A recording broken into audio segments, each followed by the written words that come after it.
So okay, we're live. So okay, I'm gonna give a very explanatory, detailed storyline, you know, of the Thrill Chase storyline. So to be very detailed and oriented, so it's gonna be pretty long. So we'll start with obviously. So when Forrest Finn was at the age of 1, he obviously always went to Cody, always went to Cody with with his parents and his grandparents. Or his great grandparents, as it's stated in the past. But so in 1931, when he was 1 years old, he was first at the Buffalo Bill Center in the West Buffalo Bill Center West Museum at 1931 when it first opened, which was when it was in a cabin instead of a the big museum as it is now. And the I want to say I don't know it was damn it. I'm drawing a blank. I know who it was. I know who it is. It was the original curator for the museum. It was damn it. Drawing a blank. Maybe someone can help me. But god damn it. I should know this. I should know this. Because he always smoked a cigar. Right now, I take that back. He did smoke cigars. He always chewed on the cigars. And he shot grizzly bears in Alaska. Was a plane stunt pilot, or not a pilot, but he was a did stunts on planes and stuff like that. I wish I had my other phones. I could look it up, but y'all can look it up for yourselves. So he was first curator at the museum, and Forsman was good friends with him, I'm sure, or his Forsman's parents, I'm sure, were good friends with him. And oh, it's the same guy who did who Forsman was supposed to have do the forward for the Total Chase, or the preface, or something like that. I forget what it was. It was one or two, give or take. Um, maybe it was for the Joseph Henry Sharp book. That's what it was. That's what it was. It wasn't for the Thrill of the Chase because Doug Press was supposed to do the forward preface for the Thrill of the Chase, but it was the guy who was the first curator of the museum was supposed to do the forward slash preface for the Joseph Henry Sharp book, which was the jumps. What the fuck was it called? What was it called? It was called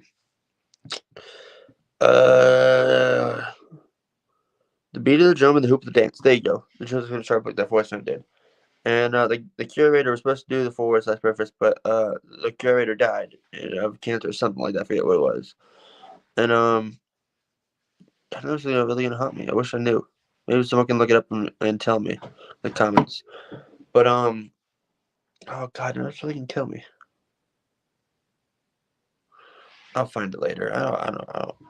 I should know it. I really should because I was all about him and I wrote about it too. Damn it. Um. So the curator died, and the curator passed down a bunch of the Joseph Henry Sharp info to Forrest Finn, and that's how he wrote the Joseph Henry Sharp book, which is known as the beat of the drum and the hoop of the dance. But that's really not pertaining to the chase. But it kind of is, but it's not. So obviously they would go to the museum in Cody, Buffalo Bill Center in the West Museum, and as we all know, Forrest Finn was there at an event at the museum in Cody, and he sought it convenient to hide it on the same trip. On the chest, he sought it convenient to hide the chest on the same trip while he was staying in Cody, which is what Cynthia told me in 2018. That she stayed in that Forrest Finn told her in 2018 when all the funky mess was going down about the so-called intervention, which Charlotte said it wasn't an intervention. So just to get it right, because I don't want to be attacked. I don't want to be attacked. I don't want Charlotte to come after me. Charlotte, you hear me? I don't want to just. I don't. It wasn't an intervention. I'm just saying it wasn't an intervention, but that's what the Nookers claimed. That's what the Nookers claimed. So I'm just repeating what I know to have been said. So in 2018, when Cynthia was told by Forrest told her in 2018 that Forrest stayed in Cody when he hit it. And then I was also told on the side by another friend of mine who's a good friend of mine. I was like brother to me, actually, give or take. He is brother. I've been there for him. He's been there for me. And he's stuck up for me when I couldn't run my mouth because I'm paying Brother Ben's Discord server until whenever the fun and answers start, whenever that may be. But Charlotte, if you're watching, Ben's beard is looking a little bit scruffy. I'm just saying. Well, actually, more than scruffy. It's looking long. It's looking like I want to be a Jim Carrey elf. Too much. But yeah. So 1931. I mean, they would always travel to Cody, and they would always go to the museum. But they would always go to Yellowstone National Park, I guess, and they would camp at Fishing Bridge, as it was stated, in the 1930s to whenever they first started camping at the grandparents' cabin camps. Which the cabin, your great grandparents' cabin camps, lo and behold, in Yellowstone, not Yellowstone National Park. I'm gonna tell you. Let me explain something to you, because a lot of people are missing this. A lot of people are missing this. And when I thought about it, when I was texting Kiwi, I believe, or in the not Kiwi, maybe Thomas or someone, maybe it was in Ben's Discord server, or maybe it was checking Kiwi in the side server that's owned by Troy. But I'm gonna tell you something. I want y'all to listen to this very carefully. It was found. The treasure chest was found in Yellowstone and Wyoming, not Yellowstone National Park. There's a difference. Let me explain. It's a genius idea. Trust me. When you hear it, you go, "Why the fuck did I think about that?" Yeah, I know, right? We all. So it was found in Cody, Wyoming, which is what Forrest Finn claimed. Oh, and I forgot the best part. I forgot the other part. So my brother from another mother told me that Forrest Finn stayed at the Simpsons mansion when they were when Forrest Finn supposedly hit it, because there's a bunch of stuff that Forrest Finn would never do when he hit the chest, such as missed Mama Simpson's cooking, breakfast wise and dinner wise, and missed out on both. And as we all know, Forrest Finn hit it in one day. Actually, not one day, one afternoon. Let me phrase that. He hit it one afternoon. One afternoon. While at an event at the Cody Museum. Just saying. So that leaves a lot of time to spend at the Cody Museum. And so, since obviously he stayed at the Simpsons mansion, which is located in Cody, just saying. Obviously he was at the event in the Cody Museum, and so going to the Thrill of the Chase storyline now. We're transitioning now to the Thrill of the Chase storyline. So every summer, as Forsman said, they would go to Yellowstone/Yellowstone National Park. Both are different. Or both places are two different places. Let me explain. So Yellowstone, that was Forrest Finn and his father's nickname for the place in Cody. Let me explain. There's a sand pit. There's a bunch of sand in the Cody location area. A particular, it's a wide.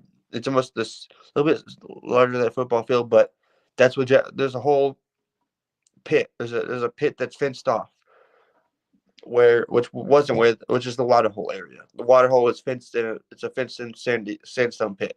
It's a sandstone deposit pit. It's a bunch of grainy sandstone, whatever. So they fenced that in, and then to the right of the fence, at the very end, past it, where the fence cuts off, which there's a box. Remember the box canyon? Box canyon. Remember? We all know this. For those who know who have been in the chase, Forrest Finn said he stated, I don't know if I'm to share TikTok live with me, but I'll get a live video, live stream. We'll get to it in a second. Well, I'll get to it after I finish this video, because I'm making this video for her, and so for other people, so they get the whole shenanigans and shit. So everybody's fucking going crazy.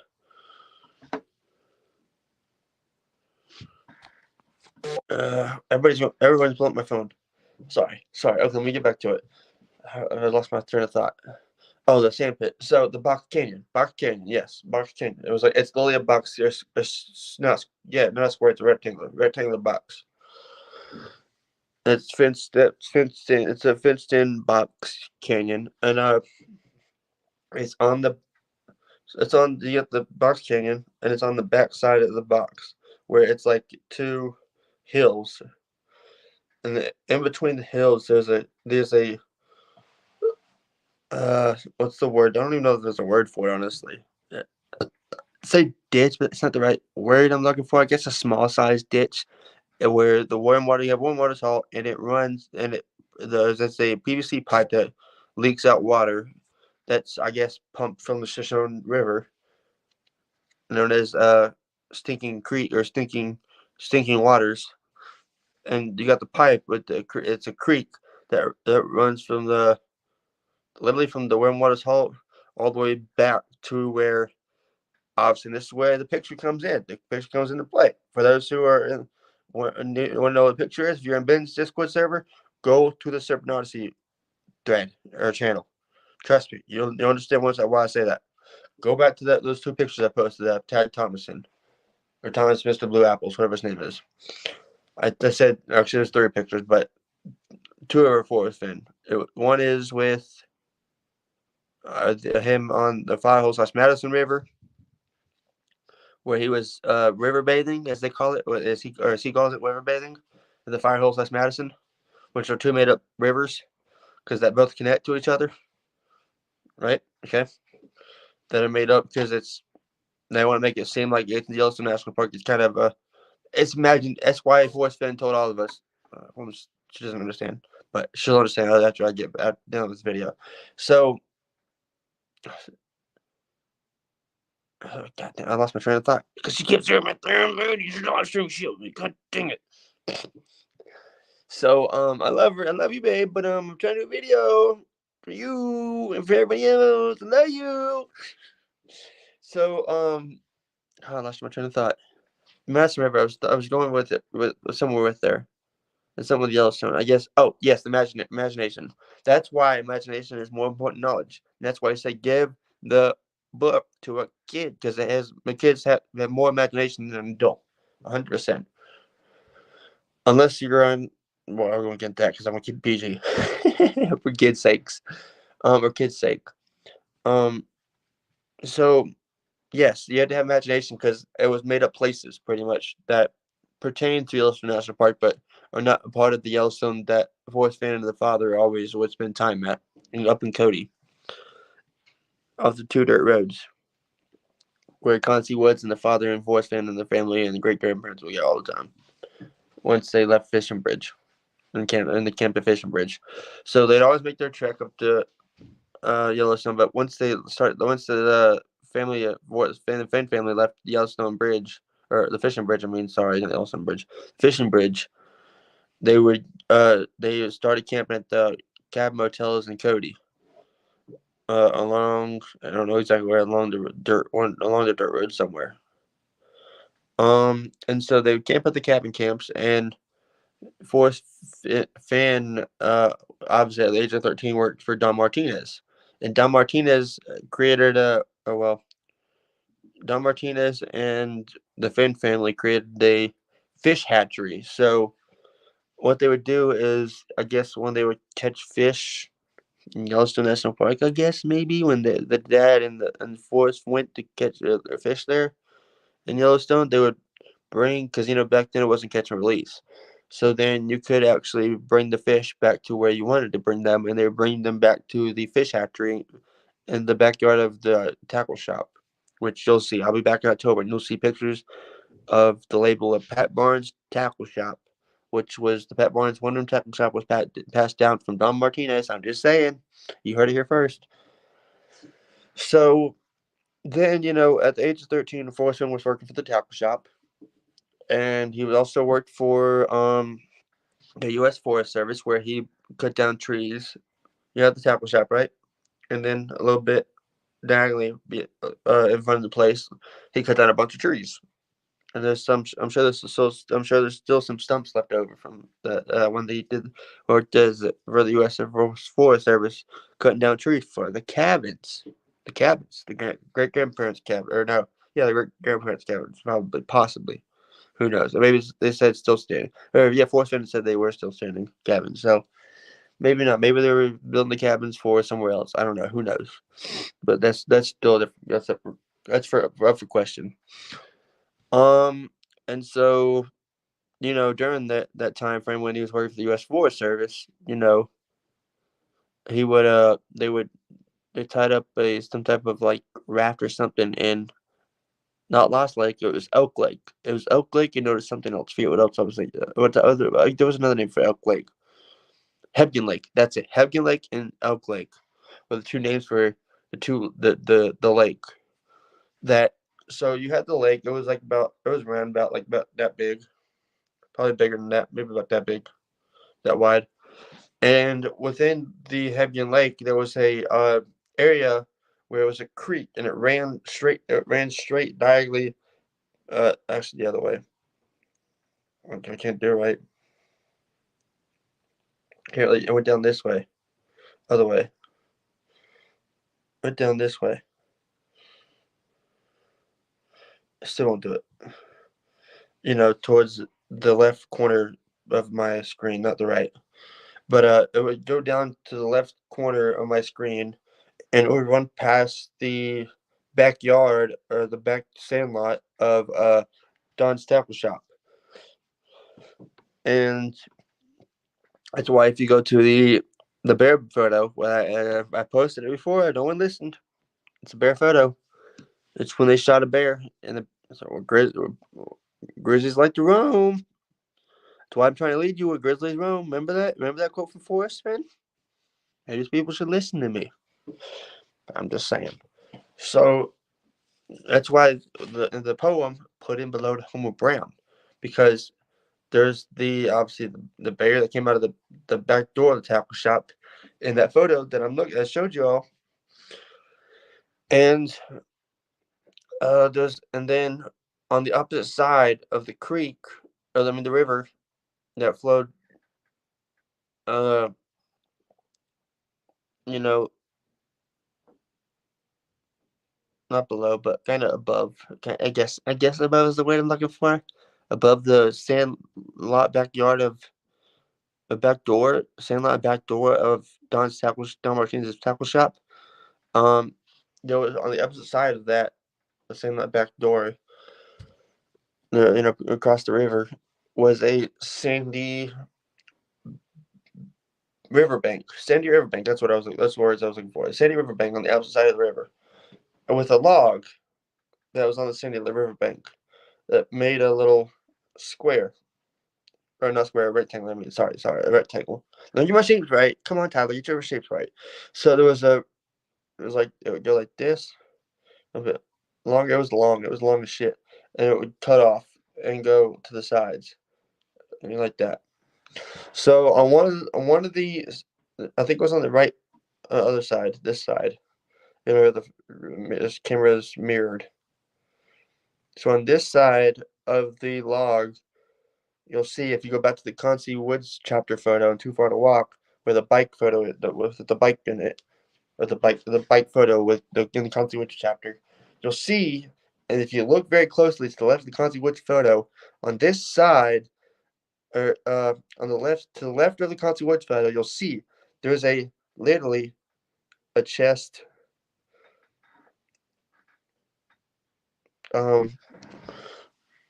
Outline. There's a chest outline along along the log, and it's on this side.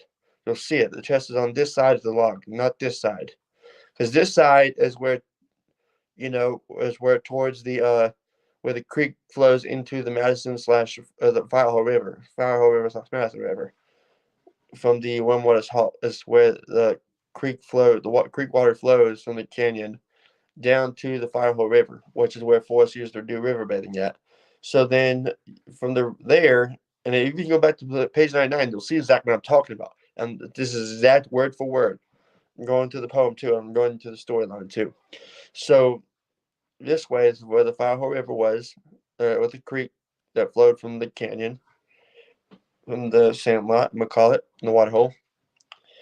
And over this way, not too far from where Forrest Finn's tree is, close by to the tree where he sat at when he got fussed out by Frosty,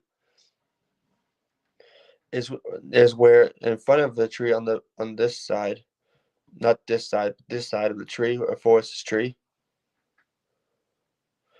was the buffalo skull. Remember the buffalo skull? The Cody buffalo skull? Remember that? That's where this is huge right here. This buffalo skull was huge, and this is why I wanted my hands on it so bad. The Cody buffalo skull that had the arrowhead entombed in the eye socket. Remember that? That had that Forrest Fenn had to pull the pine needles out of. Remember that? Remember that? Within the trees. That's why that George Dobbit scrapbook, George Dobbit scrapbook, which talks about the buffalo skull was found within two pine trees. Remember that? That scrapbook was the only important scrapbook of all, but it had nothing to do with the chase. It kind of does, but it doesn't. So, with that being said, let's go back a little bit in the storyline. So, Forrest ended up going to pilot school and ended up uh, doing a tour in Vietnam for flying the jets or planes, and the Vietnam War. And remember, he was shut down twice in the Vietnam War. And before the Vietnam War, let's go back a little bit before the storyline of the Vietnam War. So this is where the chapter from Once Upon a While comes into play. The George Dobbich chapter from Once Upon a While. This is nail on the head, and I've thought a lot about all this storyline within the Thrill of the Chase and Too Far to Walk and Once Upon a While. The only storyline that has to do with the Thrill of the Chase in general from Once Upon a While is the George Dobbich scrapbook. The George Dobbich chapter in Once Upon a While is the only one chapter you have to read. I'm gonna tell you why. George Dobbich chapter was important as fuck. Excuse my French, but it was important as could be, and it was because it's about George Dobbich's relationship with Forrest and what what was said in the chapter. If I remember correctly, y'all can quote me on it. Forrest Fenn connected with George Dobbich, I guess. And if you go, that's where also you go back to if you go back to Too Far to Walk, this is important right here. Oh my god, everybody's blowing my phone up. So in George Dobbich chapter in well, actually not even two. Let's go back to Too Far to Walk because that's what we were talking about.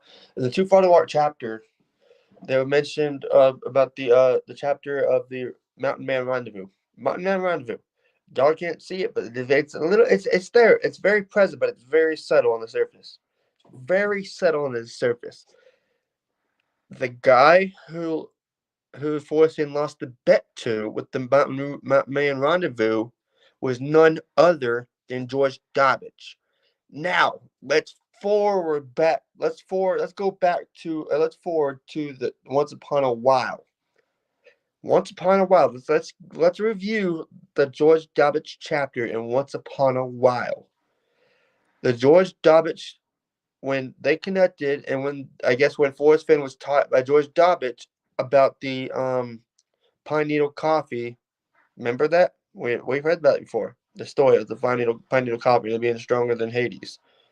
So it was at the Mountain Man Rendezvous where George Dobbich taught Forrest Fenn that. And if I had to put my money on it with my mouth lies, I would have to say that's where also George Dobbich gave Forrest Fenn that George Dobbich hat that we've seen Cynthia wear before, wherever she was when she took the picture when she wore it. Now, here's where things get very crazy. Forrest Fenn was told by George Dobbich, and this is in the Once Upon a While as well. Forrest Fenn was told by George Dobbich, if you come back alive from the Vietnam War, I will take you back to the Skylit. Is it Skylit? I can't remember. It was Sky something. Sky Country. Yes, guys, I'll take you to Sky Country north of Cody in the Sunlight Basin area. What the Sunlight Basin area was where Forrest Fenn went river bathing along the Sandy River bank. Smart. And it was behind the Don Martinez Water Room Tackle Shop that was passed down to Pat Barnes. Now, let's go back to the Vietnam War stuff with Forrest Fenn. Shut down twice. Once, I can't remember what the first story was. The second time he was shot down, he had to use a parachute because he had to be ejected from the jet or the plane. That he was doing whatever he was doing with. Not for Agent Orange or something like that, but for some other reason bombing the I get that's what it was. He was bombing the Laos Jungle Trail or whatever.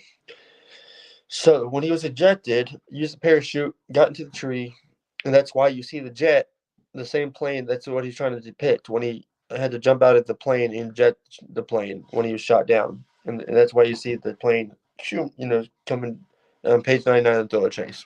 Okay, cool. So, and that's why also you see the blueprint map for the place in Cody because that's where George Dodge promised him he would take him if he stayed alive during the Vietnam War, if he came back alive during the Vietnam War. That's why page 99 is important. That's why Forrest Fenn said if you have to have a good map because you have to know the thrill of the chase storyline. The big picture is important to know. It is very important to know. So so then let's give so then obviously Forrest Fenn finds the um the waterfall, which was the waterfall in Cody, right? Waterfall in Cody, where he hit his Dr. Pepper can at, whatever Coca Cola can, Dr. Pepper can, I don't remember which, whatever was said in the binder. But we will mention the binder because that's Shiloh's story to tell, not mine. So then Forrest Fenn obviously sees the waterfall. He's like, I gotta, this is a great waterfall. I gotta come back to see it. So when he comes back to see it, because he saw it, and he made a life choice. Said I can either stay and die here, or I can call the heli to come save me from the walkie-talkie. I don't know the walkie-talkie, but but you get my gist. And go back to see my family because he said it's not right to not see my family since I have a chance to go back and see them now. So he got there, got back to Santa Fe to see his family after seeing the waterfall. And remember, he saw the gravestone. The gravestone.